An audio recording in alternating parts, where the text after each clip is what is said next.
बिस्मिल्लाहिर्रहमानिर्रहीम। अस्सलाम वालेकुम दोस्तों, मैं जैसे हर्बल पी के चैनल से हाज़िर हूँ। आज का हमारा नुस्खा है कमर दर्द का इलाज।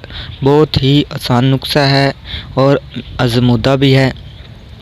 वीडियो शुरू करने से पहले हमारे चैनल को सब्सक्राइब करें और साथ ही बेल आइकॉन को दबा दें ताकि हमारी नई आने वाली वीडियो आपको मिल सके। कमर दर्द का इलाज दोस्तों, आपने दो चीज़ें लेनी हैं। एक आपने सौंफ लेना है और दूसरा आपने सूंड लेना है। सूंड यानी खुद खुश्क अदरक। सौंफ आपने 2 तोले लेना है और खुश्क अदरक यानी सूंड आपने 1 तोला लेना है।